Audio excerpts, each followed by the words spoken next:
Good afternoon and welcome to today's post-agenda hearing on a proposed single-use plastic bag ban legislation for today, December 17th, 2021. My name is Erica Strasburger. I'm a member of City Council representing District 8. And today we will be digging into the issue of single-use plastic bags and discussing many different elements of a potential ban that has been proposed. We'll start off by asking the clerk to please read the title of the bill.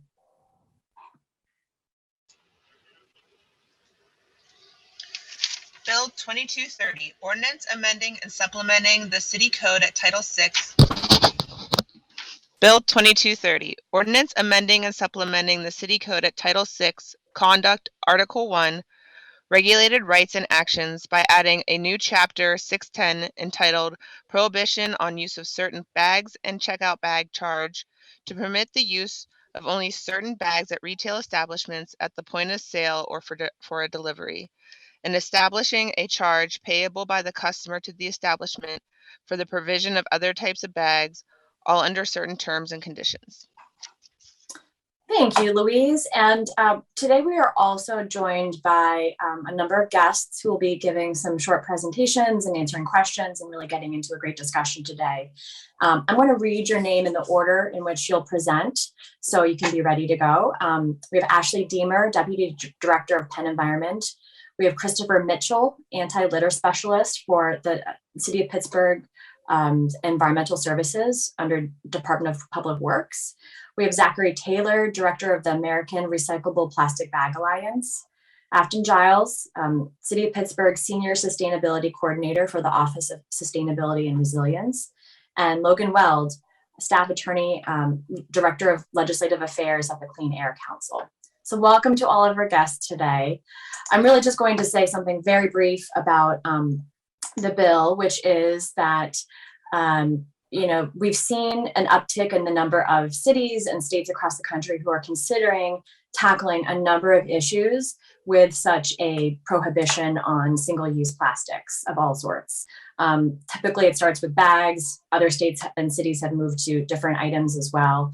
But to get at a couple of different issues, the amount of plastic we find in our waste stream that is used for a short period of time and then disposed of, some of which ends up on our streets as litter, in our waterways, in our sewers, and in some cases, creating a large gyre of plastic trash in the Pacific Ocean that's about the size of Texas. It's a number of other issues, though, as well. It's about how we as consumers are operating in the world, and how relatively recently we've really prioritized convenience over other considerations. It's certainly convenient to be able to use a plastic bag once and then not really think about it again. But we could very, very well go back to taking a bag, whatever material it is, ideally some sort of recycled material, and using it again and again and again, and ensuring that the amount of plastic that is made is used for long-lasting materials, things that are really important to us, like ventilators or oxygen masks or other things that are really important to have and important to have for their durability, and are not going to be used once and thrown away, but are really going to be used for an extended period of time. So there are a number of different kind of reasons why I personally have introduced this bill, and I'm proud to do so with some council colleagues. But there are many, many more reasons to tackle this issue, and I think we're going to hear some of that today. And we're also going to discuss some of the challenges to passing and implementing and really getting at the issue of single-use plastic and plastic in general, and bigger issues involving our waste stream, which is certainly a behemoth topic to tackle, but one that's also important as well. So with that, I will turn it over to Ashley Deemer for a short set of opening remarks and a presentation, followed by on deck Christopher Mitchell. Sure. Thank you so much. I will keep this definitely under 10 minutes. I'd first like to thank City Council for having me today and just say a special thank you to you, Councilwoman Strasburger, for investigating this issue so thoroughly, doing all the legwork you've needed to do to come up with the right policy solution and introducing that solution this fall. We're really excited at Penn Environment. My name is Ashley Deemer. I am the Deputy Director at Penn Environment. We are a statewide environmental nonprofit organization, and we work to protect our air, our water, our climate, and the beautiful natural places that we all love across Pennsylvania. I'm based here in Pittsburgh. I've been working on this issue for several years now, alongside our zero waste team that works across Pennsylvania and our national team with Environment America. And today I want to talk really about how we think about the overall problem, the environmental hazards of plastic bags, and why Penn Environment supports the policy specifically that is being introduced and considered by Pittsburgh City Council. So first, how do we think about the problem? Well, so much of what we use is made to be thrown out, and so much of what we throw out is actually plastic. Americans generate about 35 million tons of plastic waste every year, and less than 10% of that plastic waste ends up getting recycled. So much of that waste is single use, things like plastic bags, takeout containers, bottles, utensils, things that we just use for a few minutes and then throw away. So I'd like to talk about the problems with that way of doing things, right? First of all, there is no way. Plastic sits in our environment for hundreds of years, if not longer. It ends up as litter on our streets. Our stormwater carries it into our rivers and streams. And over time, it really breaks down into smaller and smaller microplastics that are being found just about everywhere. As many of you know, Penn Environment published a new study last March, of 53 waterways in Pennsylvania. We went around and sampled rivers and streams that we know people across the state enjoy, and we used methods developed by the National Oceanic and Atmospheric Administration to analyze water samples that we collected, and we found the presence of microplastics in every single one. That includes our three rivers, the Youghiogheny, Chartiers Creek, here locally. And we're actually now repeating this research, looking at another set of waterways that are considered to be high value. These are some of our most pristine, natural waterways in Pennsylvania. And we really want to see, are there microplastics there too? Okay, so we know that there's plastic in a lot of our rivers and streams. Does it matter? What does that mean? Well, in fact, it really, really does matter, right? These plastics are smaller than a grain of rice, and they contain chemicals that are linked to cancer and hormone disruption. They can be in our drinking water sources, or they can be taken up by fish and later consumed by humans. So again, there's no way. It's all coming right back to us. Often when we talk about plastics, we talk about what happens after we use them, but I really want to make a point about where plastic comes from as well, and what the impact of that production process is. Creating single-use plastic packaging like bags is a really energy-intensive process at every stage of its life cycle, and it's on pace to actually surpass the impact of coal on climate change. The problem starts with the extraction of fossil fuels. So oil and gas are the raw materials that go into plastics. And according to the World Economic Forum, about 4 to 8% of annual global oil consumption is associated with plastic production. And it's projected that if our reliance on plastic persists, it will account for 20% of oil consumption by 2050. And as we know very well here in Pennsylvania, the extraction process is a hazard to our environment, a hazard to our health, and a hazard to our climate. But let's focus on the climate impacts. The Environmental Defense Fund found that in Pennsylvania alone, oil and gas operations are emitting 1.1 million short tons of methane annually. Methane is a greenhouse gas that is 25 times more potent than carbon dioxide in terms of trapping heat in our atmosphere. So, we know that climate change is the existential crisis of our time. And we're already seeing the impacts of that here in Pittsburgh. We've got flooding, we have landslides, we have severe weather. Everyone can see it, right? So if we can reduce our reliance on plastics, we can reduce the need for fossil fuel extraction, reduce the climate impacts and all of the other health and environmental impacts that come with it. But the process doesn't stop at extraction. The next step in the manufacturing of plastics is actually the refining of these fossil fuels, which is also very energy intensive. A report by the Center for International Environmental Law found that in 2015, emissions from the refining of ethylene were about 184 to 213 million metric tons of carbon dioxide equivalent. Who knows what that means, right? It's very hard to picture what that means, but essentially, it means that the refining of fossil fuels for plastics creates about as much global warming pollution as 45 million passenger vehicles would emit in a year. That's a lot. And if we do nothing, those emissions are actually expected to expand by about 34% between now and 2030. So in addition to talking about waste and microplastics, it's really clear that plastics production is playing a significant role in climate change, and we do have a responsibility to reduce that wherever we can. So for all those reasons, Penn Environment supports Pittsburgh City Council's effort to reduce use of single-use plastic bags in the city.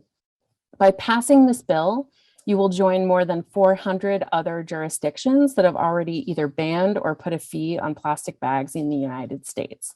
And that's important because we estimate that about 108 million single-use plastic bags are used in Pittsburgh every single year.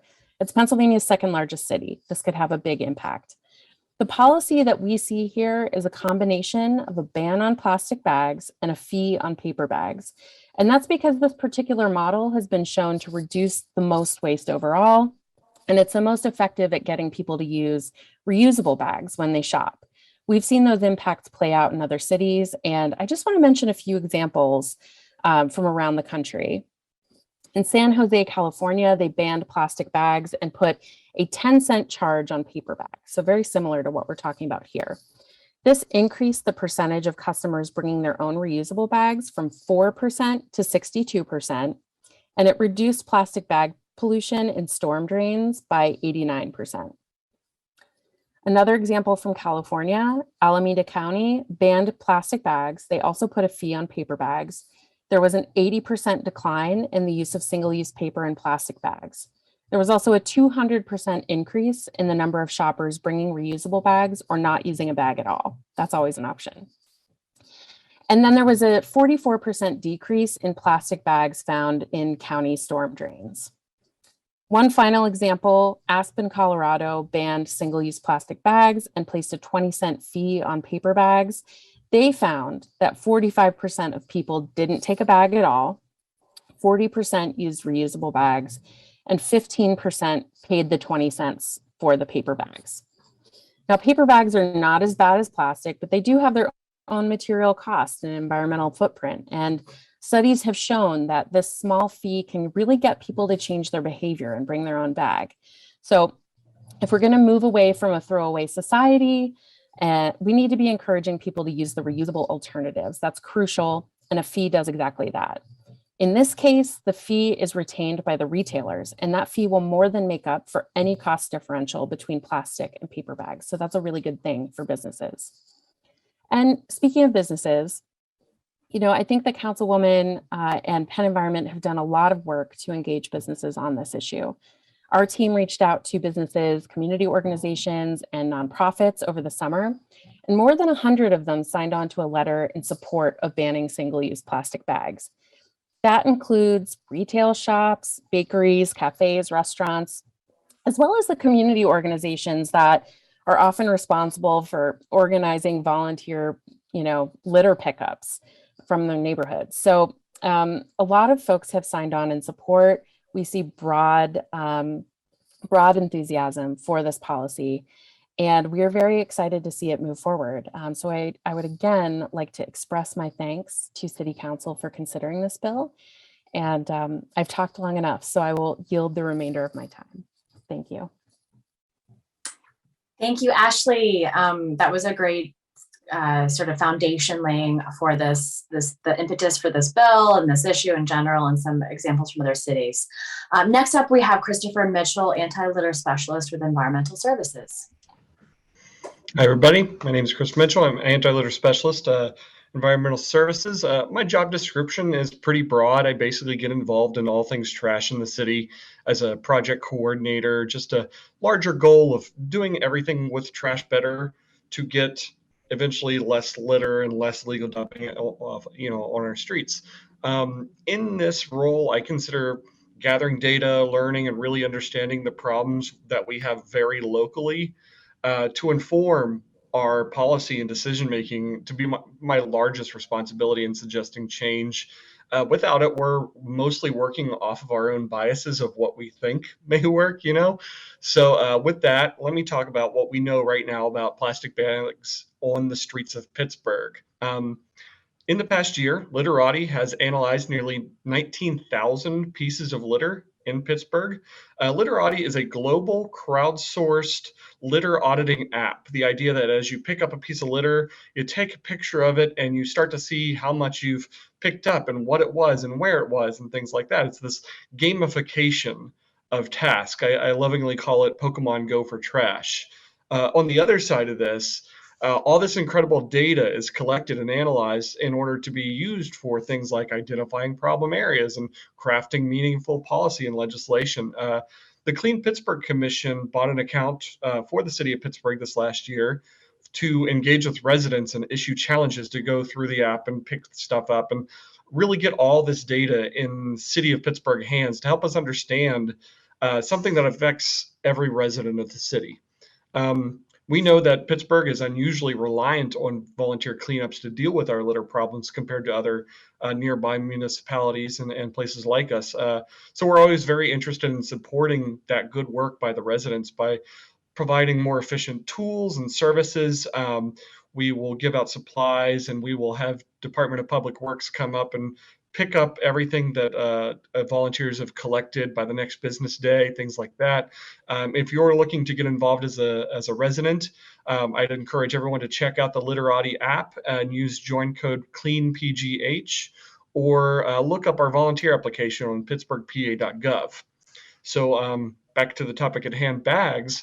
For a while now, I would often use the statistics of say that non-cigarette litter, these bags accounted for about 8% of what we found in Literati, in Pittsburgh specifically. We set aside cigarettes for two reasons. One, most people don't even think of it as litter, even though it really should be. We should be drilling that message home. But they'll smoke it and throw it and think it's paper and will dissolve and it's all fine. But that's a whole other hill to climb. And two, it makes up such a significant chunk of the identified litter that everything gets thrown off this huge curve, and it's hard to imagine everything else as being a real problem when those cigarettes take up such a large part of the equation. The other caveat I want to include in this statistic is that we're also not including litter that's unidentifiable, that it's picked up, but it's broken and weathered, and all somebody really knows is it doesn't belong here, So in the interest of setting appropriate baselines to prepare for questions, to look back and measure how we're doing, we've gone back with the Literati team, and they've made a lot of improvements and updates based on what we as a city want to see out of this. And they've been very dynamic in working with us on this. And so we were able to parse this out even more than what we previously had. So out of the 19,000 pieces of litter, between cigarettes and unidentified objects where people are like, this is plastic, but I don't know what that is, that's a full 73% of everything that comes through the app. It's a lot. But you take that off the table and we can focus on those things we can identify. At that point, bags make up 7.9% of everything picked up with Literati. Now we can separate that out by material as well. So we know that out of those bags, that 7.9%, 67% are plastic, and about 15% is paper, like a drive-through through McDonald's or something like that. Another 15% is unidentified, but it's presumed to be plastic. There could be canvas or something like that in there, but we don't want to make those, we don't want to rely on our biases here, so we'll just leave that out. And so our new baseline figure for what we know on the streets of Pittsburgh is 5.21% of all that trash that you see out there every day are these plastic bags. Now, it's cool, and I use the term cool here pretty liberally, but as cool as all this data is, it's also important to remember crowdsourcing data, while appreciated and useful and so important, is also incomplete. We see data from places where people know about the app, know how to use the app, have the ability to use the app, have the time to spend doing this stuff.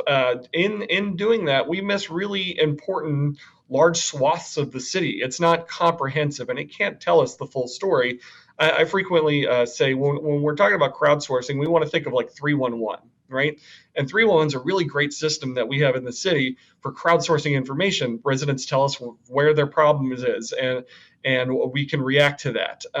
However, last year we took a different approach in something called a litter index. And with this index, we systematically rated how much litter was found by us on every single street segment within about half the city for this pilot program. We did the north side and the west side. So every single segment, like a street from Main Street to one block over to this, that's a segment. When there's 3,000 points of data throughout the city where we rated it a 1 through 4 of how littered it was.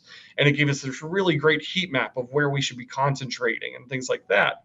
But when we took that and overlaid it with 311 data, we found that it's almost a complete inverse. The least littered places in the city put in the most amount of requests, and the most littered places put in the least. And this wasn't because we did such a great job of going out there and cleaning it up. It's because those places were better connected to our system. Those places knew how to navigate this maze that we've set up to tell us this stuff, and had the time and the resources to do that. So if we go by crowdsourced data alone, if we were to do that with the 311 to see where the litter is, we'd look at all the entirely wrong places. So if we want to use data to measure and track our progress, I absolutely want to use everything available to us. But for the sake of being honest, I want to do more than what we currently use just for literati. I always want to do more. But I think we can make this usable for our purposes of holding ourselves accountable. We just need to expand the scope of our auditing in the city, make sure that we're getting all those places that aren't currently getting gotten by volunteers. So one last thing I want to say about this proposed legislation is that when it comes to litter and illegal dumping specifically, I always say there are possibly hundreds to almost thousands of different reasons why that single piece of trash could be on the ground. So there has to be hundreds of solutions to stop it from happening again.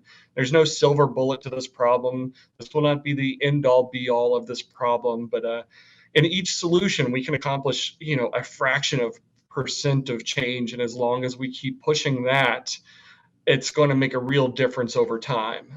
So thank you so much for letting me talk way too long about trash. I love talking about trash, and looking forward to hearing from everybody else and hearing everybody's questions. Thank you, Chris, for illustrating the, when it comes to the litter piece of this, which is just one of many challenges we face in the city with regard to our waste stream and with regard to single-use plastics, illustrating why this could make a significant dent in that challenge, and to help to publicize literati and the need for, even greater participation from the public, and even greater sort of geographic equity in the participation as much as possible, right? So thank you for that wonderful set of information and data. And next up, we have Zachary Taylor, Director of the American Recyclable Plastic Bag Alliance. Thank you, Councilperson Strasburger, and thanks to the Pittsburgh City Council for having us here today. We represent America's manufacturers, recyclers of plastic bags. It's an industry that employs tens of thousands of Americans, including operations in central PA. Here today as a resource to you all, we work with elected officials across the country as they evaluate how to address bag usage. Want to be clear, we are an industry filled with people who care deeply about the planet, care deeply about sustainability, and want to make sure that as cities weigh how to address these concerns, they do so in a way that avoids unintended consequences. One of the things we often hear is that bags are not recyclable. That is not true. They are 100% recyclable through the Sort Take Back program, alongside plenty of other types of plastic film that would otherwise not have a home. These are things like produce bags, shipping envelopes, newspaper bags that can all be collected, returned to the store, and then bought back by the industry itself to be processed into new bags, and bought by other companies out in the economy to make other products like railroad ties, composite lumber, et cetera, et cetera. Every bag that you see generally has some recycled content in it. As an industry, we want to see more of that. We think promoting recycling is a good way to do so, and working with retailers to ensure that consumers know how to do that is incredibly important. Bags do not belong curbside, but they do belong back at the store, and they certainly don't belong out in the environment. I think one of the most important things we look at as we evaluate bag policy is people are going to go grocery shopping, and they're going to still need to get their things home from the store. A lot of times, bag bans will always force consumers to use products that have greater environmental impacts. That's what life cycle assessment after life cycle assessment has shown. Whether it's paper, whether it's cotton, or whether it's a reusable bag, almost all of which are made from plastics like polypropylene and nylon, made overseas and cannot be recycled at the end of their life. That's a really important consideration, because as we consider things like emissions, these alternative bags account for greater shares of emissions and thus require more reuses to offset that. When that doesn't happen, obviously that creates a problem. Each of these life cycle assessments has found that when disposed of properly, the plastic bag is the one with the fewest environmental impacts. I want to talk about one life cycle assessment in particular that was done by the Recycling Authority of Quebec. What they found was 77% of bags in their assessment ended up in the landfill reused.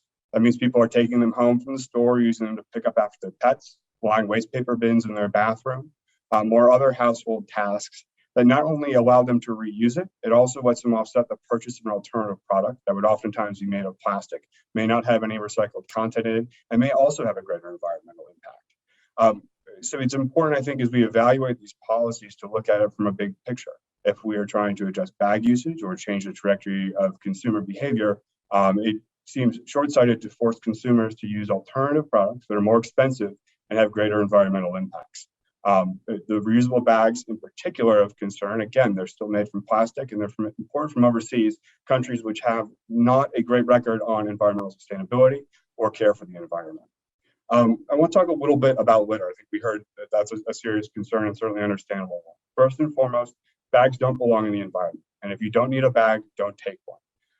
I'd like to talk a little bit about the Pennsylvania Department of Environmental Protection's Pennsylvania Litter Research Survey. I took a litter statewide, and it did include cigarette butts and plastic bottles. Those are the number one items found in the large and small litter categories. What it also found is that plastic grocery bags accounted for 0.7% of litter in the survey across the entire Commonwealth. And that tracks with what we've seen in other states as well. Again, any bag in the environment doesn't belong there, but banning plastic bags opens the door to unintended consequences, while maybe not achieving the underlying goal of dramatically reducing litter in the community. We've also heard about bags filling up landfills. I think that's another discussion point that's often out there, but data from the U.S. Environmental Protection Agency paints a slightly different picture. When they look at municipal solid waste flows, they find that plastic bags and sacks, which accounts for all plastic bags, everything from chips to garbage bags to plastic bags in the grocery store, account for 0.3% of municipal solid waste. And obviously, as we've discussed, marine debris and ocean plastic. Data from the Ocean Conservancy shows that plastic bags account for around 1% of beach cleanup material. And with regards to the Great Pacific Garbage Patch, most of that is comprised of discarded fishing gear, fishing nets, and similar material. That doesn't make it okay, but to suggest that by banning plastic bags, there will be a dramatic shift in the kinds of plastic getting in the ocean, since 95% of it comes from river systems in Asia and Africa, is perhaps overstating the case. Again, we're not to say that nothing should be done. We certainly can look at ways to address bag usage, but policy should be moderated in such a way to ensure that the unintended consequences don't outweigh any benefit. Talking about plastic bag recycling, again, 12% of plastic bags are recycled. That's a number I think the industry would love to see higher. And that means working with our retail partners to promote the store take back program. But again, the vast majority of bags, 77%, are reused for tasks at home. So combining those two numbers, you get to a figure of about 90% of bags are either reused or recycled. And as the industry, as part of our sustainability commitment, we've put a target of getting that number even higher in the years to come, up to 95% of bags either reused or recycled. And so that just sort of brings us to the proposal at hand here. The life cycle assessments agree. The traditional plastic carryout bag is the only one with the least environmental impact when disposed of properly. Policies that force consumers to use alternative bags that require additional reuses and are still made of plastic undercut that sustainability objective. A ban will definitely eliminate plastic bags. That's how it works. I'm not going to sit here and try to explain that it doesn't. But based on the data that's available to us, eliminating these products will do little to address litter, waste, and marine debris. We talked a little bit about the capacity for these policies to change consumer behavior. What we've seen from research on Toronto's bag fee conducted by the University of Ottawa found that any behavioral change from the fee was limited to socioeconomic backgrounds that are slightly higher. Folks who already owned reusable bags were more likely to use them. What this means is that folks at the lower socioeconomic end of the scale were unlikely to see much difference in their behavior. And so any bag fees are borne disproportionately by those communities. The fee of 15 cents with no carve out for folks on food assistance will take money from vulnerable families and give it to corporations. Right now, people are paying about 8 cents a bag if they can get it, if they have a big contract, if you're a large grocer. This will now take 15 cents and put it directly in the pockets, a 300% shift in the margin. Right now, also for small businesses, they're facing a lot of challenges in getting alternative bags. Supply chain issues are across the board. And so many communities are looking to suspend their policies or provide additional flexibility to retailers. With that in mind, I think we'd love to be part of the discussion today and talk about alternative approaches that still can reduce bag consumption and usage in the community to help eliminate the bags that are most likely to be littered, to address that issue, but without opening the door to the unintended consequences of forcing people to use bags that have a greater environmental impact, that can't be recycled. And most importantly, making sure that small businesses who are already struggling can find what they need to meet the needs of their consumers. So I guess I'll stop there and look forward to talking about some of those alternatives as the conversation opens up. But thank you very much for having me. Thank you, Zach, and thank you for the kind of alternative approaches that we will discuss, and some of the, addressing some of the pitfalls that you've seen in other places. Next up, we have Afton Giles, Senior Sustainability Coordinator with the Office of Sustainability and Resilience. Hi, can you hear me okay? We can hear you. Okay, great. Hi, my name is Afton Giles. I'm the Senior Sustainability Coordinator for the City of Pittsburgh. And I'm going to be fairly brief because we've talked about a lot of the issues that would be of concern to our division. First, we are in support of the reduction of plastic bags for all of the reasons that were already pointed out. It's the generation of plastics is really tough on our environment as a whole. Everything from generations to the fulfillment of its final usage is really tough on our environment. As a whole, the City of Pittsburgh has started on a journey towards zero waste. Our intention is to be recognized as being a zero waste city by 2030. And zero waste doesn't necessarily mean that nothing is ever going to go into the landfill again, but the intention is to remove at least 90% of what currently goes to waste out of the landfill and back into the reuse cycle.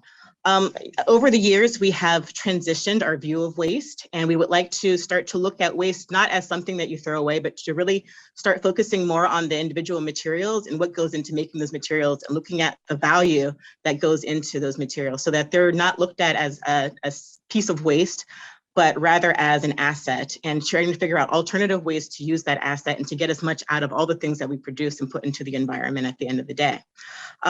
In doing this, we have actually, over the years, transitioned from the typical reduce, reuse, recycle mantra to actually an upside down pyramid, which focuses more on source reduction. And the plastic bag ban is definitely something that will help with that source reduction.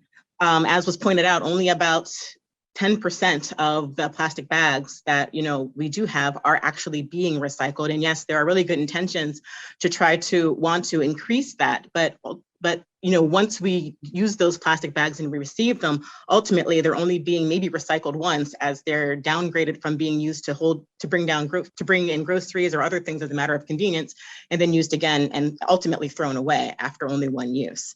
And yes, that is recycling, but source reduction, of course, is one of the most important things that we can do. Beyond source reduction and recycling and composting, then you have energy recovery, and then of course you have treatment and disposal. So the plastic bag ban, again, for us is something that sort of hits that first part of that upside down pyramid of source reduction. City of Pittsburgh has a plan to be a zero waste city, and we started on that plan in 2015. We've also started implementing some other aspects of that plan, including removing the plastic bag liners out of the recycling bins. We also did our bin distribution, in which we hope to be completed actually ahead of schedule by next year. And we feel that doing the plastic bag ban will help us on our trajectory, along with some of the other measures that we're taking with regards to things like community composting, and some of the other measures that we're doing in order to help to reduce, further reduce and reach our zero waste goal by 2030. And that's it for us. Thank you. Thank you, Afton. So thank you for tying this into some of the City of Pittsburgh goals, and to see where this conversation about single-use plastic really fits into our climate action plan, our sustainability plans, and some of the other well-researched and laid out plans that we have and aspirations as a city. I appreciate it. Finally, last but not least, we have Logan Weld, staff attorney and the Director of Legislative Affairs at the Clean Air Council. Logan. Hey, good afternoon, everyone. Logan Weldy, but everyone says Weld, so my apologies, Logan. Yeah. We've only spoken by email and not by phone. So Logan Weldy, I apologize for pronouncing your name. I actually think my family is probably wrong because everyone says Weld, so I just don't even correct anyone anymore. So I'm at the Clean Air Council. We're based in Philadelphia, but we've got offices in Pittsburgh and throughout Pennsylvania. And I went to law school to work on plastic bags. I was living in New York City, and I was just blown away at how they had just invaded every part of our community, and just it's the modern tumbleweed for cities, and a blight on our communities. So I'm glad that I went last, because and nothing personal against Zachary. I'm sure he's a wonderful person, but I'm probably going to every time industry speaks, my heart just starts racing, and I'm glad I have the chance to explain a lot of the things that he said, how they're wrong. I just wanted to start by saying Ashley did a great job of going over the environmental impact, so I'm not going to touch on that really at all. We did file a lawsuit against the state. Well, we intervened in a lawsuit along with some municipalities, including Pittsburgh, against the plastic bag preemption. And I believe it is as elected officials, constitutional obligation to deal with the plastic crisis that we're facing. There is, and as Ashley mentioned, there's not a piece of this state that's not impacted by plastic waste. And, as Christopher mentioned, it breaks up, and it's difficult sometimes to find those pieces. So I don't think I'm going to talk for 10 minutes, but I did just want to address a lot of the things that Zachary said and why it's just industry speak and complete nonsense. I was on Radio Times for an hour with an industry spokesperson, and if you want to go back and listen to that, I think it's an informative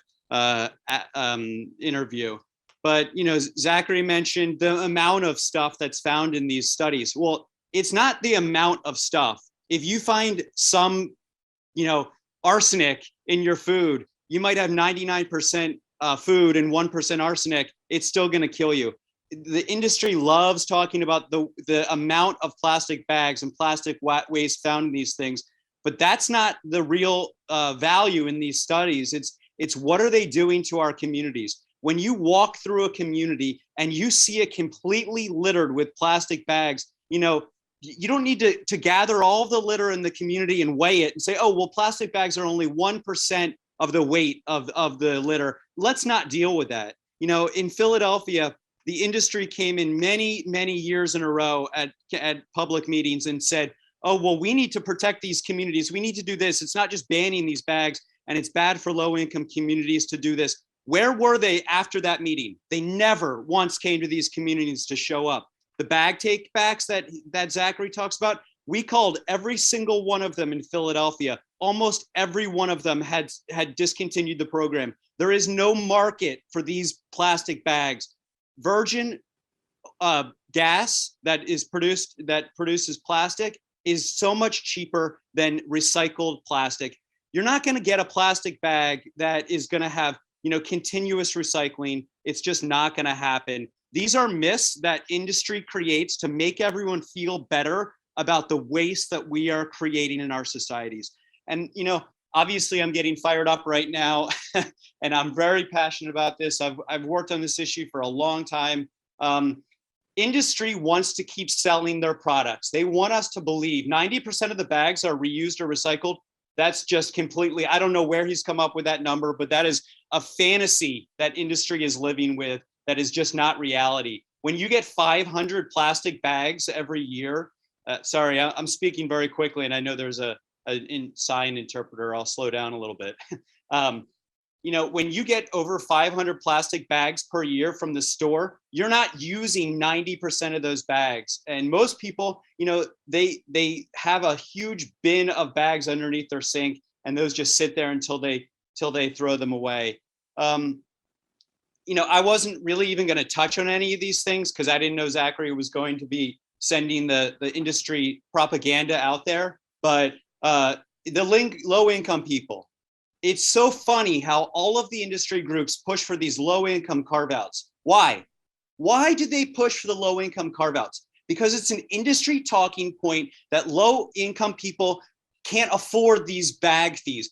The point of this legislation is not to have a bag fee. The point of this legislation is to modify people's behavior so that they don't take a bag from the grocery store. Or as Ashley pointed out, or someone pointed out, most of the purchases are for 2 or 3 items or less. You don't need a bag. If you're living in a community, you have your own bag, or there's things called pockets. Industry doesn't talk a lot about pockets, but when we get Tylenol or we get gum from a store, we don't need 2 plastic bags that are, they always double wrap these bags for us. Put them in your pockets. These are things that industry just pretends don't exist. We carry our own bags. We have pockets. Okay, check that off the list. So all of these 80% to 90% of these trips to the store, we don't need a bag to begin with. So why do we need 2 plastic bags for a thing of Tylenol? And then low-income people, they're so passionate about protecting low-income people. When do they come into those communities and do anything for those people other than a testimony like this, when they want to just talk about how it's regressive and it disproportionately hurts low-income people? You know what disproportionately hurts low-income people? When their communities are completely littered with trash that they've put into our society, like the opioid dealers, and they don't care about those people afterwards. We have communities in Philadelphia and Pittsburgh that are so completely littered with plastic. Businesses don't want to be part of that community. Your property value is next to nothing. I'm not going to buy a house if it's completely littered next to an empty lot with plastic. Does industry come in and help clean up those communities when communities need to have cleanup events? What do they do? They sit and they talk to council members about how it's so difficult on low-income members of our communities, but we don't hear anything other than when they want to push their products. I literally could talk all day about how industry talking points are they're just that. They're talking points. They don't care about the communities that we live in. They don't care about the water in Pennsylvania that is literally filled with plastic. And council member, you mentioned the Great Garbage Patch. It's not just one the size of Texas. It's every single gyre in the world is filled with plastic now. And the gyres are the circulatory effects that we're seeing in the water, and it pushes the plastic into certain areas. All 5 of our gyres are filled with plastic. Our birds are filled with plastic. You know, and Zach talked about the weight. Well, when you have one plastic bag in your community and it plugs a storm drain, that storm drain needs to get fixed. It's not, you know, the plastic bag weight in the litter study doesn't make any difference. It's the damage that these products are doing to our communities, the lack of investment in our communities, the depression that people feel. Philadelphia did an amazing study about depression in communities when they're littered. And when they're cleaned up and greened, depression rates plummeted. People felt better about themselves. You can just feel the weight of depression when you're in these littered communities. Businesses, this is actually what I was going to say today. I wasn't even going to mention any of the things that I just talked about. But I mean, it's infuriating that industry comes out with these talking points that just have no basis in reality. You know, this bill is basically the perfect bill. I think you did a great job. The low-income community needs this bill more than any community. Like I said, the point of these bills are to modify people's behavior, not to force them to pay a 15-cent fee for a bag, but to force them to understand there's a cost to these things and give them the opportunity to make that educated decision to not take a bag. So when you're at a store and you say, oh, it's a 15-cent fee, the retailer is just telling you the truth. The retailer buries the cost of that fee in the cost of goods sold. Low-income people, if you do a carve-out, will pay higher prices for all of the goods that they are buying, and that is regressive. That is disproportionately affecting low-income communities. Do you think magically that retailers are just going to suck up the cost of these bags and not pass them on to consumers? This is what industry doesn't tell you, is that those costs are already buried in the cost of goods sold, and they are damaging to communities that already suffer from income disparities. So don't do a low-income carve-out. Don't listen to this propaganda from industry. And don't listen to the fact that it's just a 1%, 90% are recycled or reused. It's just not true. You know, they have their own statistics, and everything that we found is just not true that that industry has said. So the bottom line, and this is a great bill, you guys should pass it. You should be proud of yourselves. You should rise above this industry nonsense. You should rise above the fact that, you know, it's disproportionately harmful to low-income communities, and understand what's disproportionately affecting these communities is the litter.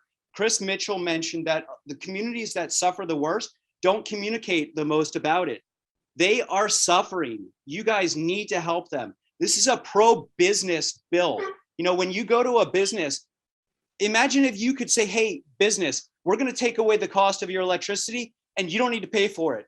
They're going to be so happy about that because they're not going to have to pass that on to the consumers. They're going to be able to lower the products that they're selling. This is the same thing as a bag. Bags aren't free. You don't get a free bag from a grocery store. You pay for that bag in the goods that you're buying at the store, just like every other cost that the business has.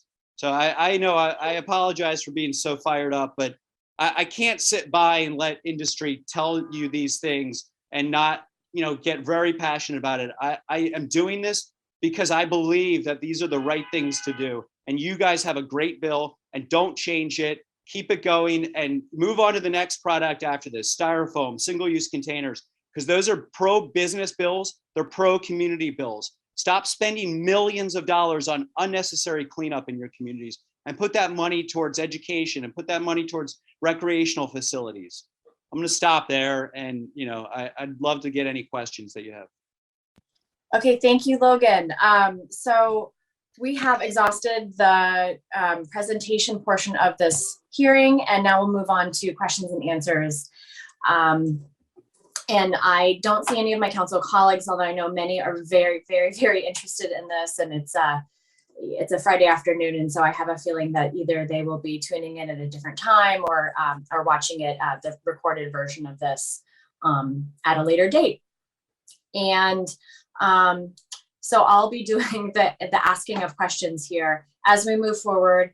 I love to hear a good debate among different viewpoints and different different people. I want to make sure that we keep it respectful going forward as well. So there are a couple of different points to consider when creating a bill. There's the language of the bill itself, and then there's all the work that happens after enactment of the bill or after passage of the bill. So let's start with the bill itself. We've heard from a couple of people that there are a lot of different considerations for different parts of the bill. I'll start with one that we just kind of heard about.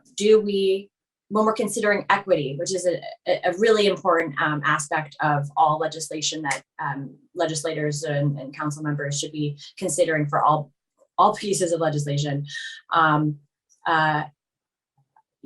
this is something we've wrestled with as well. Do we accept do we carve out an exception for anyone who's a SNAP, WIC, or other beneficiary of those kinds of benefits, so that, for instance, if they can show their card that they receive WIC benefits, SNAP benefits, something like that, they would be exempt from paying the fee? Or should we not, based on kind of what Logan was saying? I want to open it up to others. I mean, really to anyone who has spoken and has any additional thoughts on this, because this is something that we've been really wrestling with as council members. We've heard from Logan that, all the reasons why it doesn't make sense, that this is built into the cost of doing business. Would love to hear from you, Logan, as well, but others as well on this topic, and if people have thoughts on this. Sure, I guess I'll go in first, if that's all right with you, Councilperson. Talking about this concern, I think I'd point back again to the University of Ottawa study that said that sort of the behavioral changes were limited to a certain demographic.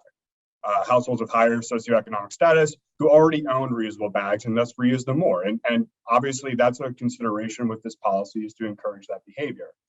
What that also found, though, is that because it was limited to those households, there were other households who didn't make the change and were unable to, whether that's because of how frequently they shopped, their shopping habits, their price sensitivity, whatever reason that might be.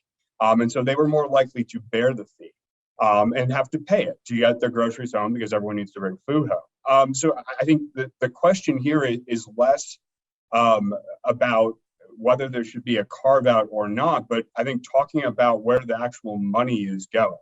I think the city of Chicago is a great example to talk about. They initially passed a ban on plastic bags. They didn't put a fee on paper. What did they see? Paper use skyrocketed. And I think we've had conversations, and it was raised today, both by myself and by Ms. Deemer as well, that paper bags have a higher environmental cost too. And so with the current structure of this fee for the largest grocery stores, it actually, I think, incentivizes paper bags because of the differential split. And so when Chicago saw that they were, seeing an uptick in consumption of both paper bags and a massive increase in the purchase of plastic garbage bags, they went back to the drawing board and put a lower blanket fee on paper and plastic to encourage people to stop using the bags they don't need. To Mr. Logan's point, I think it's important to note that you don't need a bag when you're buying one or two items at the grocery store, because what happens with those bags? You take your items out, you walk outside the store, you put it into a garbage can right outside of it with the best of intentions, and then perhaps it flows out. And then it becomes litter. And those are the bags that we don't want to see.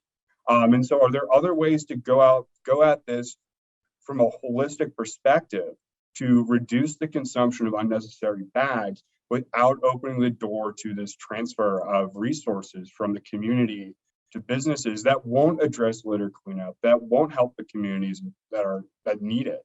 I think that's a bigger consideration with the fee and the carve out is it going to deliver benefits to the community and to the city? When places have chosen to establish fees on our products, while we don't agree with that, we understand that that's something that places will choose to do. And I think it's important that those fees benefit the community that's paying them. So just to piggyback off of that answer, are we, another kind of point we've grappled with, and I want others to be able to respond to what we just heard too, and to the original question I had. But one thing we've grappled with is, is it a fee on plastic and a fee on paper? Is it a ban on plastic and a fee on paper? Is it a ban on both, right? Like that is what we're trying to get at is also almost social science. What is going to change consumer behavior so that the majority of people are just not choosing to take a bag, either paying for it or for free from the store, that they're bringing their own or they're going without a bag.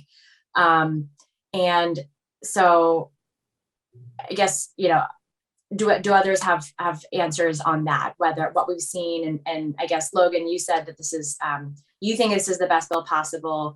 I don't know if you or Ashley have additional thoughts on what you've seen in other cities around the efficacy of a fee versus a ban for one or either, and also the level of the fee. Right now it's a minimum 15 cents. The assumption is, again, you can't mandate all behavior, but the assumption is that small business owners could choose to increase a fee on paper to the level that they would then recoup to cover the cost of the increased cost of paper right now. With supply chain issues, we know that paper is also expensive. However, we think that also them competing with other small businesses, they might not want to increase the cost on paper, the fee on paper to skyrocketing levels. So, if anyone wants to kind of get into the details and into the weeds there of a fee, ban, levels of the fee, that kind of thing, what we've seen as being the most effective. So I'll just fairly quickly say, well, first of all, I'm sure, I hope that my speech didn't, I think Zachary's probably a really nice person, and I'm not saying that he's sitting here lying. I just think, the numbers aren't, from what we see, are not coming out to be matching what he says. So Zachary, I hope nothing I said you took personally. I'm sure you're a great person. But, so to address your question, there are two life cycles to a bag. Plastic bags are worse for the environment after checkout. Paper bags are worse for the environment before checkout. When we did the numbers for Philadelphia, so the bill as passed in Philadelphia, which is not the bill that we had hoped would pass because it didn't include a fee, we calculate that if the fees, so let's assume like in Philadelphia, the stores go from spending about 2 cents a bag to about 10 cents a bag. You're looking at an increased cost to businesses of about $80 million per year. This is in Philadelphia. So the numbers, I think, would be very similar in Pittsburgh.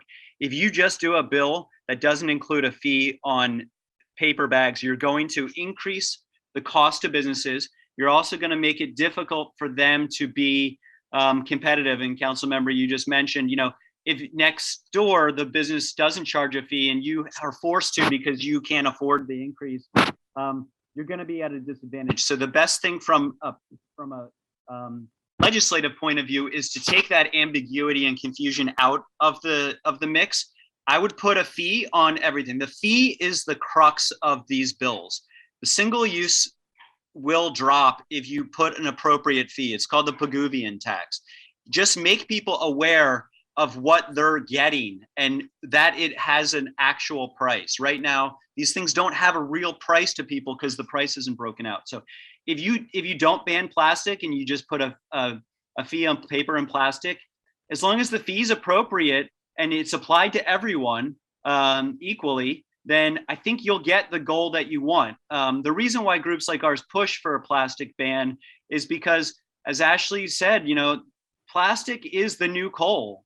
We are seeing that plastic is taking over as one of the worst, if not the worst polluters for many of our pieces of our environment, our water, our land, or So I like your bill. I think you should keep it the way it is. But the fee is the crux of it. And if you don't put a fee, you're going to crush businesses. Philadelphia's bill is difficult for businesses because it has increased the cost so much. And as I said, they're just going to pass that cost on to the consumer.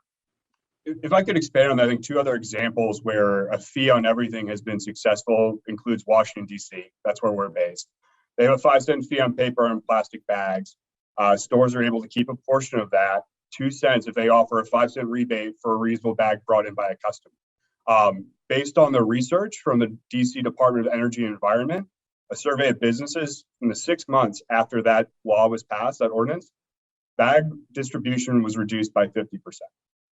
So a small fee on paper and plastic without having to get into any of the definitional issues of what is blown film extrusion can still address the concern of, as has been discussed today, about choosing to use bags you don't need. We're the first to say if you don't need a bag, don't take one. Part of the reason for that was there were concerns about bag litter.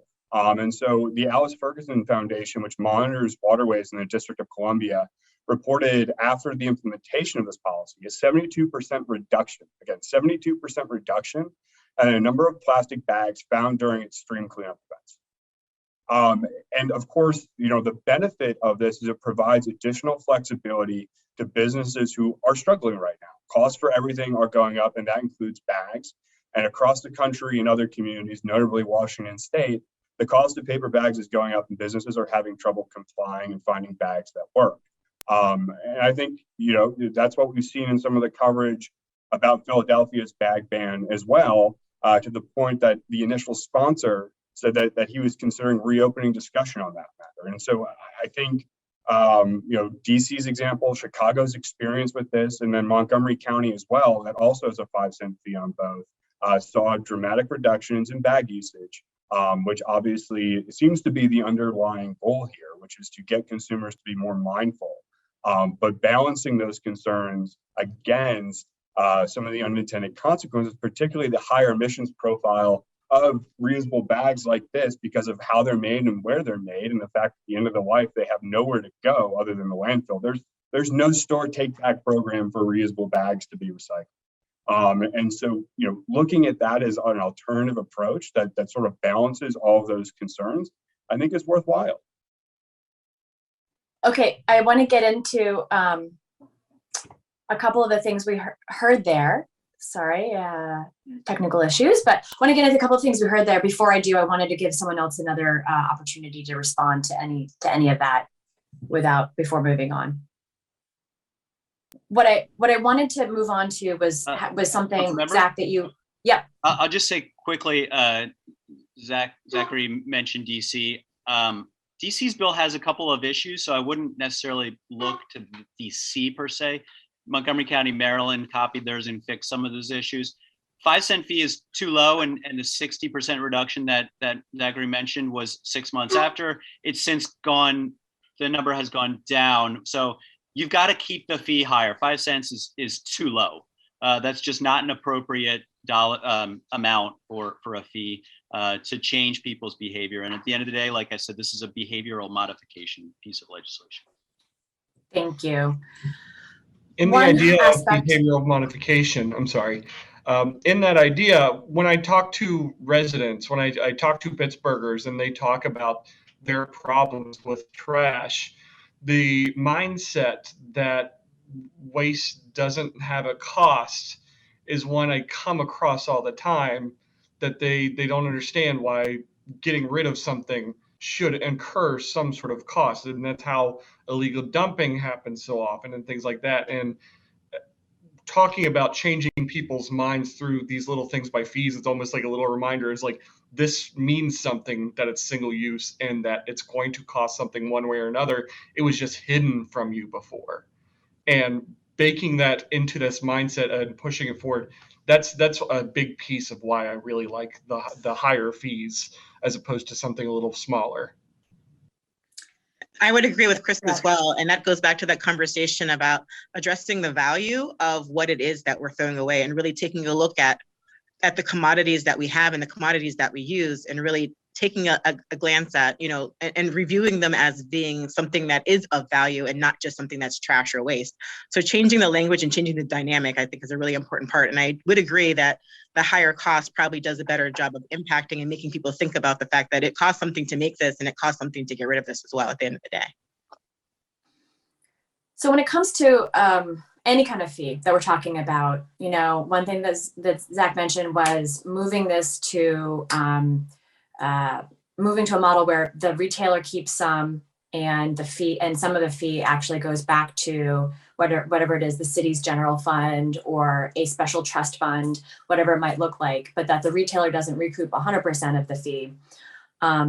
One thing, and I think this is a really interesting discussion for us, for those who are here today, because on the one hand, you could see where the retailer would need to recoup 100% of that, especially for paper or for purchasing a certain type of other recyclable bag that they would like to hand out to consumers, whatever they would want to use it for. On the other hand, this in essence could be considered an unfunded mandate unless we find a way to find the people who are going to help enforce this and educate businesses and residents about this and collect the data to be able to complete the reports that show the metrics of how this fits in with our climate action plan or other zero waste plans. So what about that? What about the idea of the retailer recouping some of the fees, the city recouping another part of that?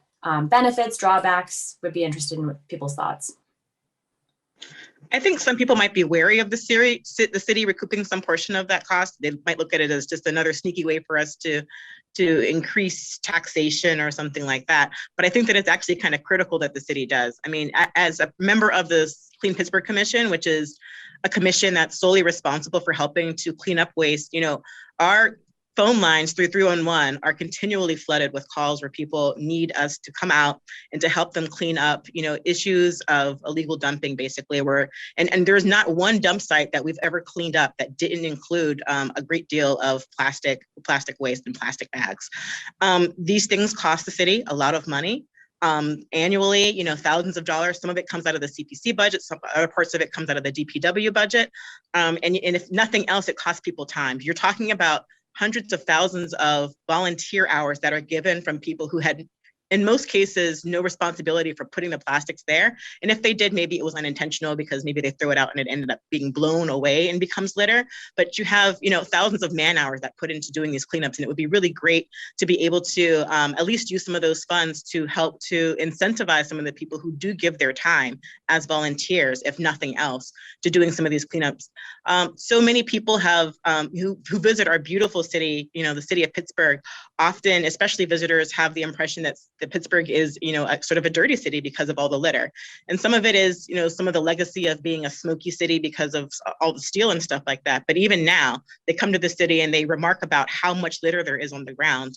And I think that there has to be something that's done about that if we want to continue to be a first-class city, which we definitely are. If I could add, I guess another example I would point to is what's happening right now in Virginia. Not unlike Pennsylvania, until recently, localities in Virginia were prohibited from regulating plastic bags. The General Assembly passed a law granting them the authority to establish a 5-cent tax. It's split between retailers and the municipality. The money that goes to the municipality is used for things like litter cleanup, education about recycling so that plastic bags are recycled properly through store take-back programs and not curbside. And then also for funds to help low-income families get access to reusable bags. I mean, while as an industry, you won't be surprised to hear us say we don't support taxes on our products, but that's another approach that's out there that other places have looked at to balance that it balance those interests and arrive at something that, again, can get to the root of, I think, what you're trying to accomplish, which is address bag usage without opening the door to some of the unintended consequences and behavioral challenges that can emerge from a structure as it currently is with 15 cents straight to the retailer on an 8-cent product. I mean, that's a huge spread, and I think everyone recognizes that. Yeah, I will just add, I don't have strong feelings as an advocate about whether the city, collects a portion of this fee or not. I will just bring up a few points that I don't think have been covered yet. One, I'm typically in favor of keeping things as simple as possible, right? And I think that suggesting that the city is collecting part of this fee will add an extra administrative burden on the city that also costs money, right? And so I think it's a question of how much it costs to collect and enforce that remittance versus how much the city is actually receiving. And just making sure that enforcement of the bill in general is as simple as possible. I think there are also questions about whether the city can receive that money and then use it for things that are not directly related to the ordinance itself, and the legality of that. Certainly, we could argue that litter cleanup is very connected to what we're talking about, but I think that would require some extra review. I would second what Ashley just said. And I think the best model, if you guys, so the administrative costs and the programs might be difficult. Philadelphia, originally, when Councilmember Squilla and I were working to get this bill passed, we wanted the city to keep some of it and the retailer to keep some of it. And I have a spreadsheet that I can share with you, with your office, that shows the breakout at what price points the city would get revenue and the retailer would get revenue. I think that the best bill, if you guys wanted to do it, would collect some of the money. It is an administrative hurdle for businesses to do that. So if you feel comfortable and it's not a burden on businesses to remit that back to the city, I would include it and use that money, but with the caveat that what Ashley said, you will be limited in some of the ways that you can use it. If it's a tax, it's going to be a lot more difficult. If it's a recoupment of costs of the administration of the program, that's different. But you can do wonderful things with this. It would be millions of dollars. And that, along with the savings from not having to pick up all of this litter, would be really beneficial for these communities in need. So. And if I could just add to that one more thing, I mean, administratively on the bill right now, the definition of blown film extrusion is highly technical. This bag is made through a blown film extrusion process because the underlying plastic is blown film polypropylene. This bag, which looks a lot like a single-use bag, would be allowed under the bill because it's not made through a blown film extrusion process. It's also made from polypropylene. I think given everything that's going on with businesses, asking them to figure out which bags are okay, which bags are not, which bags are going to trigger any issues, as opposed to just a blanket fee across the board on disposable bags, whether it's paper or plastic. I think that's just a path forward that balances all the interests discussed today without opening the door to the challenges, and it can fund the studies to take a look at how it's working. Okay, so that's getting into an issue of kind of the businesses and being able to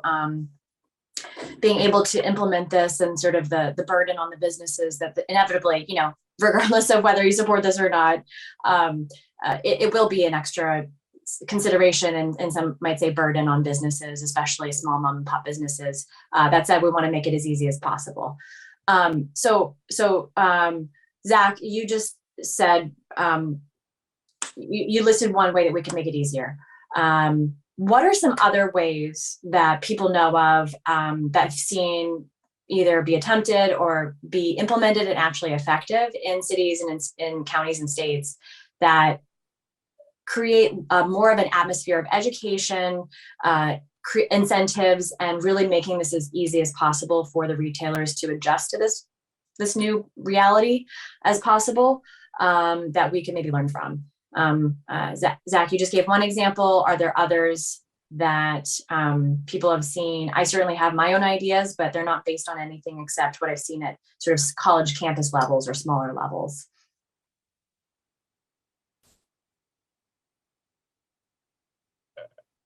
At the risk of hogging the floor, I'll point again to Chicago's experience. I mean, everyone knows what a plastic bag is and what a paper bag is, and saying that the fee has to be X when you use it.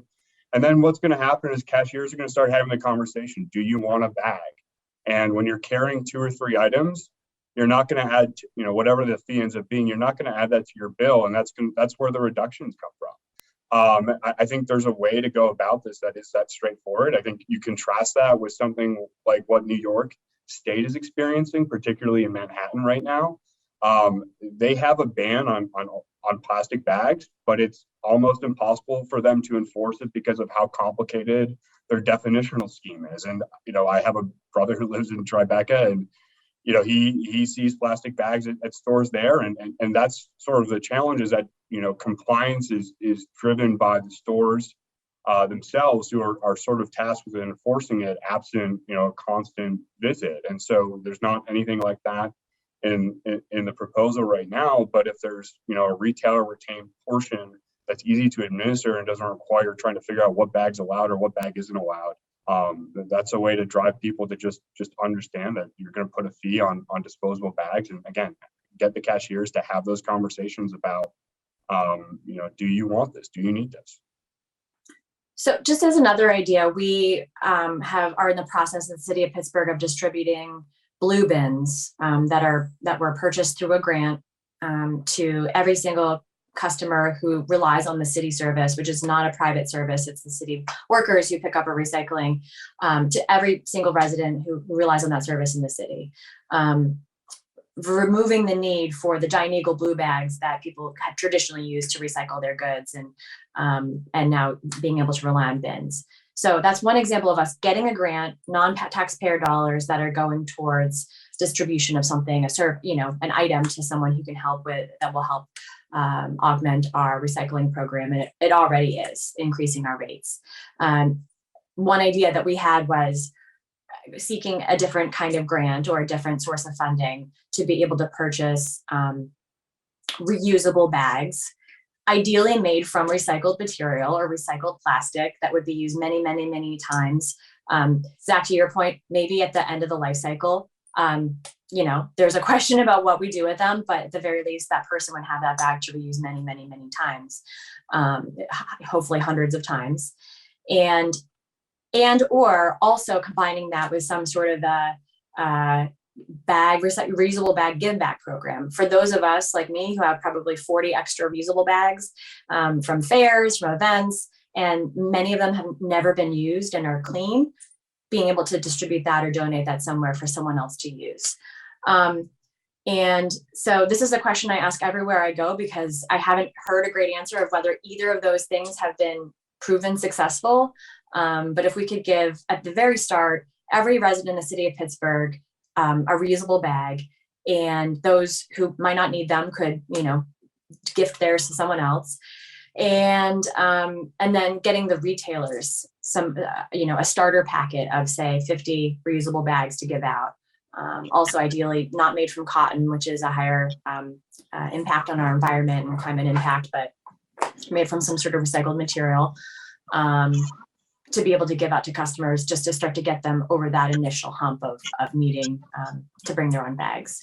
Thoughts about that kind of system, that kind of light touch program before we actually start to enforce, which I want to get to enforcement in a second, but. If I can chime in, I think that's really actually an interesting program, and it actually is reminiscent of the share table program like they have at elementary schools. There are actually a lot of different places where, if you're not going to eat your apple, you can actually put it on the share table for somebody else to come, and they can take the apple to either eat it that day, or they can actually even take it home with them, to eat it at a later date. So maybe another opportunity for us would be able to have sort of a share table methodology for clean bags for people who want to donate. One of the challenges right now is sort of overcoming the hump of COVID, basically, and sort of the trust of something coming from somebody else's household.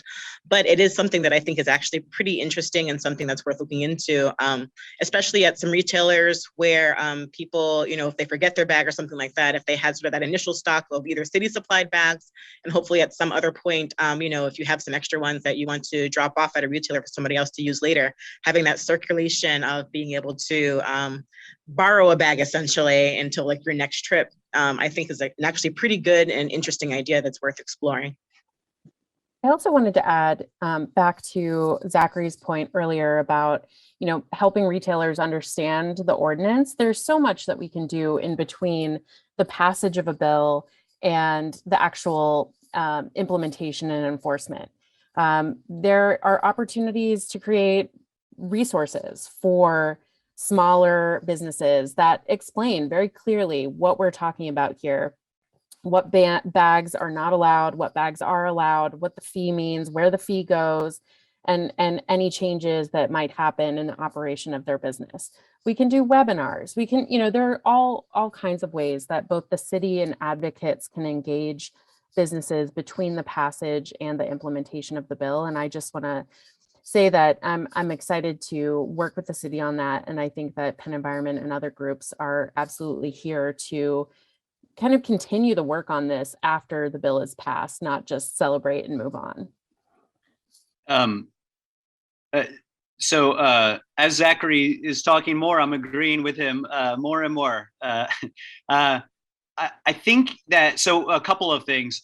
In the Philadelphia bill, I wrote in the language about retailers must put a sign up, because I knew Philadelphia would not be a good partner in educating people. We met with the city a number of times about it, and they're like, how are we going to do this? This is really hard. So I think pushing that to the retailer, and like, it's a little sign everywhere, okay, there's going to be a bag, there's going to be a bag fee, there's going to be a bag fee. Every time you go to a store, you see that sign. That's the education. I think at the point of checkout, that's the best and most cost-effective way to do it. It's really hard. Ashley's right, you can do different things, but to reach the mass audience, but press also, you're going to get press on this, you already have. And people are going to see it on their local news. They're going to see it in, whatever, online or wherever. Hey, Pittsburgh's doing a bag fee. But one thing we had bannered around a bit in Philly was, so People's Gas, PGW for us, but People's Gas, they know who the low income people on their program who have low income recipients. They could send out a voucher to those people and say, hey, redeem this at the store for your reusable bag. I don't think sending a bag to everyone in Pittsburgh is a great idea. I think you could spend that money and that program, it would be kind of difficult to administer.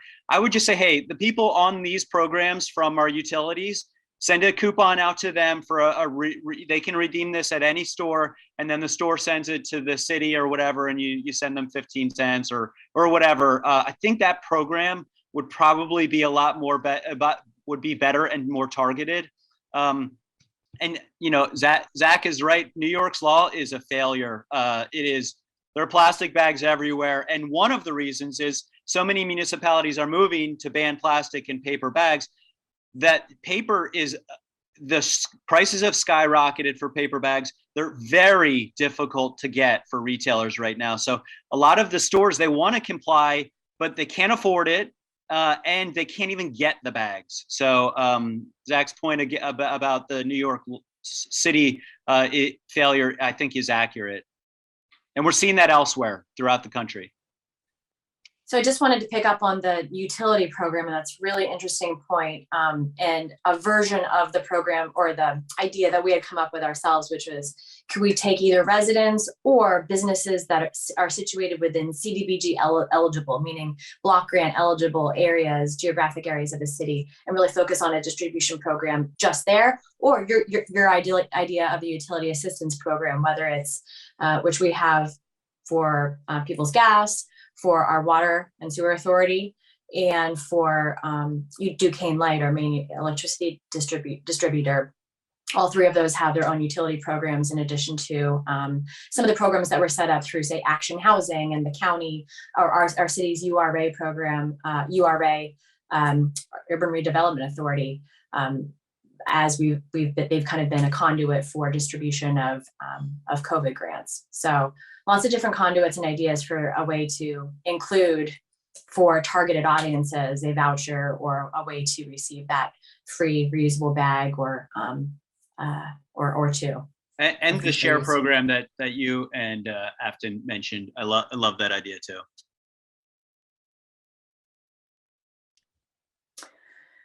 Great. Well, I guess my last question is going to, because I know we've been here for an hour and a half, but this is just really helpful. And I think hopefully this is helpful for those watching at home as well, and in the future.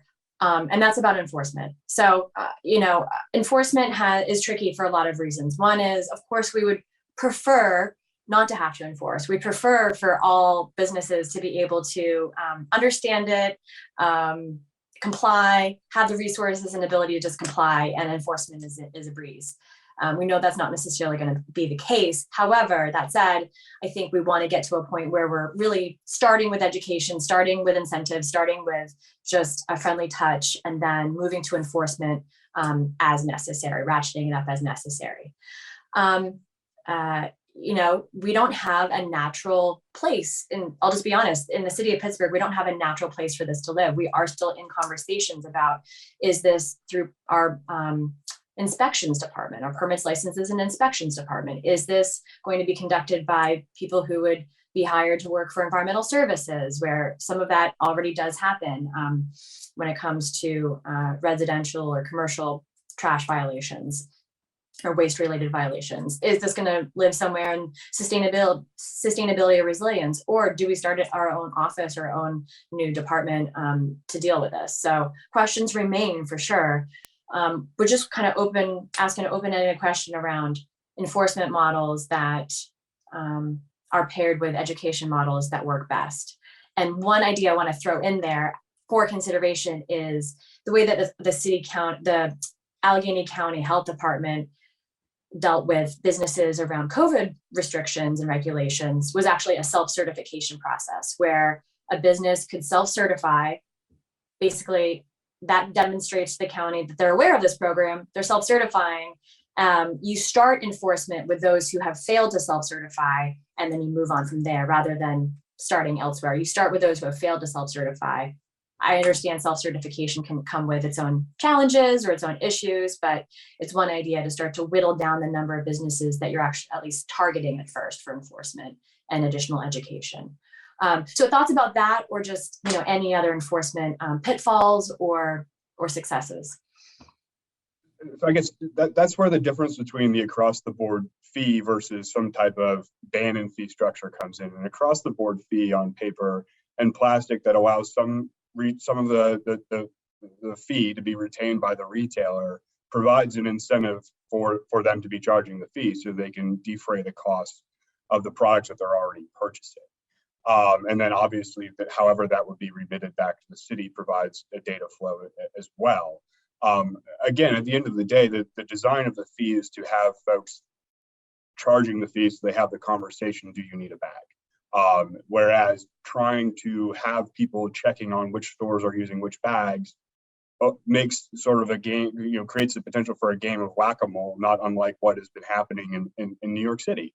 And I think that's sort of the consideration too, is that these processes can evolve over time. For example, Washington State has a bag ban that combines a ban on thin gauge bags, but they allow for reusable film bags and a fee. And over time, it requires them to have more recycled content, and then that fee goes up later on as well. And so it doesn't have to be all done at once. You can start with the fee, see how that does about reducing consumption. Is that delivering what the city needs to fund important programs? And I think that's sort of where to start.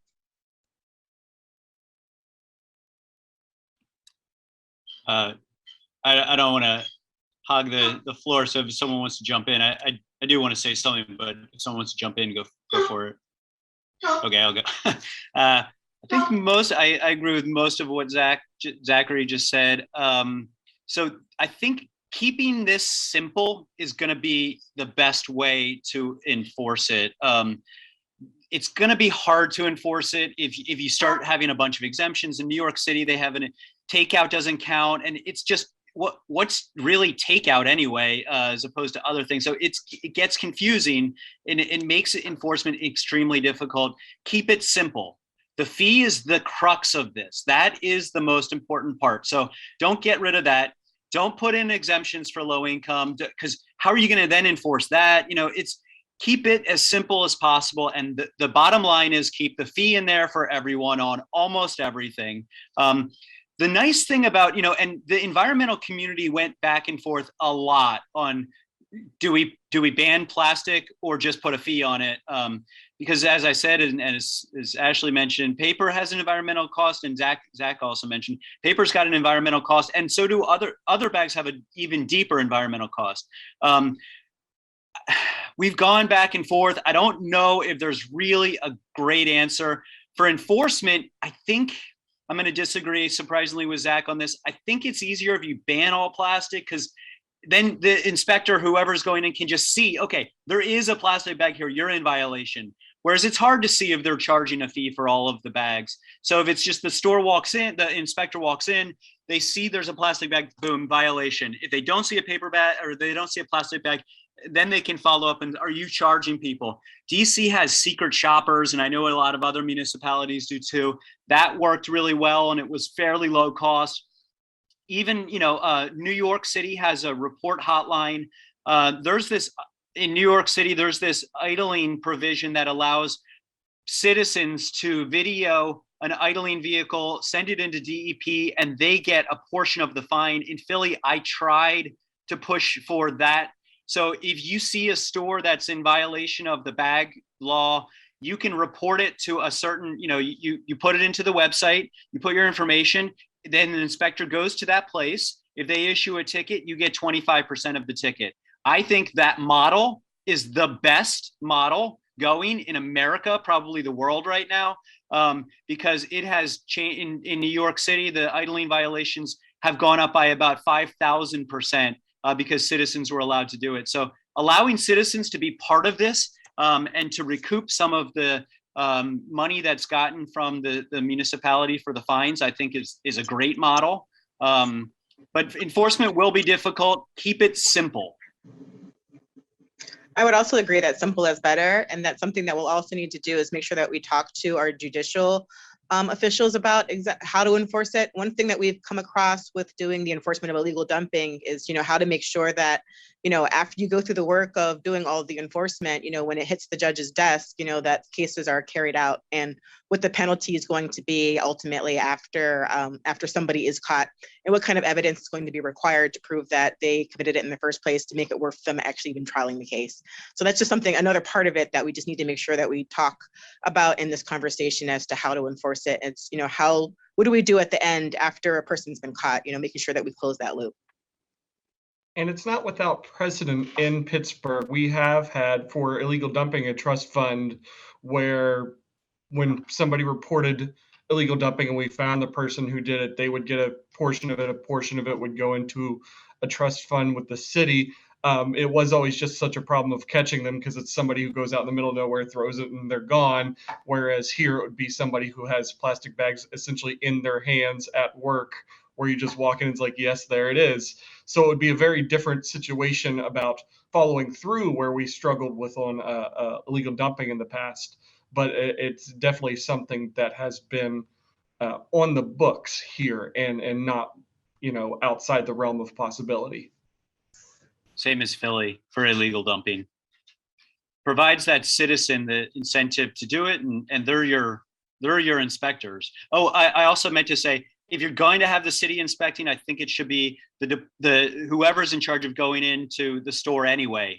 Don't add an additional burden to an agency. But if a store is going into like health, if they're going in to check to make sure there's not a cockroach infestation, add that to the checklist. I would agree. There's a huge opportunity for residents to kind of lead the way in some of the enforcement and play a role in this, and have someone at the city be the bottom line in auditing those reports. And going back to the question of fee versus ban, I want to get back to our original point here. We know that plastic bags after checkout are the worst option for our environment. We know that they are persisting in our communities and in our waterways, in our environment in a way that paper bags simply aren't. So I would say that the ban is still a really important element of this, right? We want to reduce as much plastic as possible. I also think we can't underestimate people's ability to understand this. It's pretty simple, right? People know what a single-use plastic bag is. We can try to make the tightest definition possible, but at the end of the day, people know the intent and the purpose of this law. I think that the ordinance that you've put together, Councilwoman, is very clear. So yes, let's not underestimate people. The fee on paper is a backstop to make sure that we're not replacing every single plastic bag with another paper bag, right? We still want to change behavior, get people using reusables, get that circular economy going for reusable bags, people sharing them, not producing more waste. But at the end of the day, we do need to retain the ban element of this if we want to, meaningfully reduce plastic waste in Pittsburgh. So obviously a slightly different perspective on that. New Jersey, as some of you all may know, banned both paper and plastic bags. As part of a hearing that was held last week, retailers started to express concerns that consumers were now treating the reusable plastic bags as single use, particularly for things like home delivery of groceries. And so in the interest of, that sort of gets back to the baseline of keep it simple, where a fee on everything provides the flexibility that small stores need to comply with this by allowing them to use an option that might be more affordable both to them and to their shoppers, while avoiding the complexities of what's the right definition. I mean, New Jersey's law has a very clear definition of what is and what is not, but you still have the human element of people using products in an unsustainable way. And if no matter what the product is, no matter what its environmental profile is, if you're not using it in a sustainable manner, that's going to have consequences down the road as well. And so I think that's an important that's where the balance comes into all of this and its sort of competing interests. And I think for everything that stores are facing right now, everything that shoppers are facing, keeping it simple at the outset makes a lot of sense for the city of Pittsburgh to address bag usage without opening the door to sort of the unintended consequences that can come from policy. So I'm going to wrap it up. We've gotten a lot of food for thought here. We dug into a lot of the details here. We talked about big picture, 30,000 foot issues, down in the weeds, down in the details. This has been an incredibly helpful conversation. I'm glad that we had some differing opinions here because it always helps to sort of suss it out. And I appreciate that, there are a lot of different thoughts, motivations, opinions on how we can, make the best possible bill. Ultimately, I'll work with my colleagues to do so. And what I can say for sure is that we will aim for the best possible bill and the best possible implementation. It's probably not going to be perfect right at the outset. So just like every legislation that is passed in the city of Pittsburgh and elsewhere at other levels of government, you iterate over time. You make it, you tailor it for the level of government and the particular area that you're in, and you make it the best as possible over a period of time. And I think that's what we'll strive to do. We'll make it as best as we can now, knowing what we know. We'll probably learn a whole lot in the first year and then every year from then on. So improve upon it as we go. But this has been incredibly helpful. And I just wanted to give the opportunity for any last burning comments that people had that they really, really wanted to get in, but that I didn't ask. Is there anything out there that someone wanted to add into the conversation? I guess I just want to express my gratitude again for being a part of this conversation, for all of your thoughtful time that you spent on this. I just feel on the enforcement thing, one thing just does come to mind is that this bag, which is a t-shirt style bag, the same as what you would call a thin film bag. For an inspector to go in the store and tell the difference at a glance between this, which would be allowed under the blown film extrusion definition, versus a film bag is very, very difficult and sort of just speaks to the interest of simplicity. But ultimately, just thank you again for having us and for letting us share our perspective and experience. Thank you very much. I'd like to say that I think that it's great that we're all thinking about how businesses are doing right now, about our current struggles, but I want to add to the plate that this should be temporary, right? Like the inflation we've seen is obviously from COVID. COVID is a temporary thing. We will get back to a place where these things are stronger, and we don't want to underestimate everybody thinking they can't handle this. They handle so many things all the time, and anything else that's put in front of them, they handle that as well. I believe they're a lot more resilient than a lot of people want to give them credit for. And I had something else, but I forget it, but thank you. Yeah, I just want to say thank you. Thank you for having us. Thank you for taking the lead on this, and I'll leave it at that, but thank you. Yeah, this was the best discussion that from a city council point of view that I've been on. So you did a great job, and the panel I think was great. This is, as I said, a business-friendly bill. Reducing a business's costs we've in our society, we've become so accustomed to taking these things, unnecessary things from businesses. When you go to a store and you get a slice of pizza, they put it on a plate in a box. Then you walk out and you throw the plate in the trash and the box in the trash. And that business just spent 25 to 30 cents for you to put it right in the trash. We're reducing business costs by reducing single-use products and acclimating our society and modifying people's behaviors to bring your own, or don't, if you don't need it, don't take it.